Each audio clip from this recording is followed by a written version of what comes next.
শান্তিনিকেতনে আন্তর্জাতিক যোগ দিবস পালন। যোগতে অংশগ্রহণ বিশ্বভারতীর উপাচার্যের। শুক্রবার শান্তিনিকেতনের উপাসনা গৃহের উল্টো দিকে পুরনো মেলার মাঠে 10তম আন্তর্জাতিক যোগ দিবস পালন করে বিশ্বভারতী। যোগতে অংশগ্রহণ করে বিশ্বভারতীর পাঠভ্রমণের খুদে ছাত্রছাত্রীরা। পাশাপাশি অনুষ্ঠানে অংশগ্রহণ করেন বিশ্বভারতীর অধ্যাপক, কর্মী, আধিকারিক এবং প্রাক্তনীরাও। বিশ্বভারতীর ভারপ্রাপ্ত উপাচার্য অধ্যাপক অরবিন্দ মণ্ডল বলেন, যোগ পৃথিবীর ইতিহাসে প্রাচীনতম সভ্যতা। মানুষকে সুস্থ থাকতে প্রতিদিন যোগ করার পরামর্শ উপাচার্যের। ছাগল বোঝাই পিকআপ ভ্যান উল্টে দুর্ঘটনার জেরে মৃত্যু হয়েছে 5 জনের। শুক্রবার সকালে ঘটনাটি ঘটেছে পুরুলিয়ার 32 নম্বর জাতীয় সড়কের আইমুন্ডি গ্রামের কাছে। স্থানীয় সূত্রে খবর, কয়েকজন ছাগল ব্যবসায়ী রামামতি এবং চৈতন্যডিহ গ্রাম থেকে পিকআপ ভ্যানে পুরুলিয়া আসছিলেন। ঠিক সেই সময় হঠাৎ চাকা ফেটে গিয়ে নিয়ন্ত্রণ হারায় ভ্যানটি। ঘটনার জেরে আহতদের উদ্ধার করে স্থানীয় মেডিকেল কলেজ ও হাসপাতালে নিয়ে যাওয়া হলে চিকিৎসকেরা তাদের মৃত বলে ঘোষণা করে। নদীর জল ভুটান পাহাড়ের ধসে ক্ষতিগ্রস্ত আলিপুরদুয়ার জেলার জয়গা 1 নম্বর গ্রাম পঞ্চায়েতের একাধিক এলাকা। ক্ষতিগ্রস্ত এলাকা পরিদর্শনে গ্রাম পঞ্চায়েতের প্রধান। পরিদর্শনে বেরিয়ে ছোট মেচিয়া বস্তি এলাকায় গ্রামবাসীদের ক্ষোভের মুখে পড়েন গ্রাম পঞ্চায়েত সদস্য। অভিযোগ, নির্বাচনের সময় জয়গা উন্নয়ন পর্ষদের চেয়ারম্যান নদী বাঁধ তৈরির আশ্বাস দিয়েছেন, তবে ভোট মিটতেই সমস্যার আর কোনো সমাধান হয়নি। যদিও এ বিষয়ে গ্রাম পঞ্চায়েত প্রধান কমল পাখরিন বলেন, গ্রামবাসীদের অভিযোগ শুনেছি, তবে গ্রাম পঞ্চায়েতের তরফে এই কাজ করা সম্ভব নয়।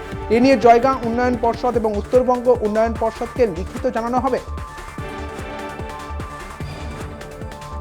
কেন্দ্রীয় শিক্ষা প্রতিমন্ত্রী হওয়ার পর প্রথম মালদায় সুকান্ত মজুমদার। শুক্রবার মালদা টাউন স্টেশনে নামার পরই তাঁকে সংবর্ধনা জানান জেলা বিজেপির নেতৃত্বরা। বিশ্ব যোগ দিবস উপলক্ষে গনি খান চৌধুরী কারিগরি ইঞ্জিনিয়ারিং কলেজে যোগে অংশ নেন তিনি।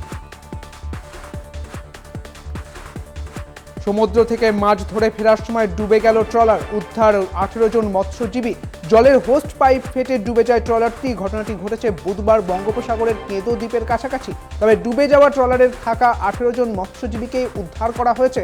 স্থানীয় মৎস্যজীবী সংগঠন সূত্রে খবর, ট্রলারটির নাম FB রাজনারায়ণ। ডুবে যাওয়া ট্রলারের পাশে ছিল FB সপ্তর্ষি নারায়ণ নামক একটি ট্রলার। তারই মৎস্যজীবীদের উদ্ধার করে, তবে ট্রলারটিকে উদ্ধার করা সম্ভব হয়নি। দিলীপ ঘোষের পর যোগ দিবসের বিশেষ বার্তা।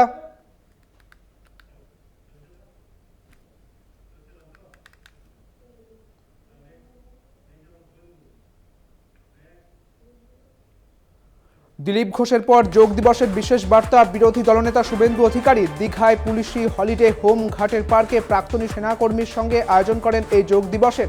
সেখানে ছাতা মাথায় কর্মী সমর্থক এবং আধা সামরিক বাহিনীকে সঙ্গে নিয়ে দীঘার বিচে সারলেন প্রাতঃভ্রমণ। তারপর সাংবাদিকদের মুখোমুখি হয়ে সাধারণ মানুষকে সুখে থাকা টিপস দিলেন শুভেন্দু। সেই সঙ্গে শাসক দলকেও কটাক্ষ, দেশবাসীকে ভারতীয় হওয়ার ডাক দেন তিনি।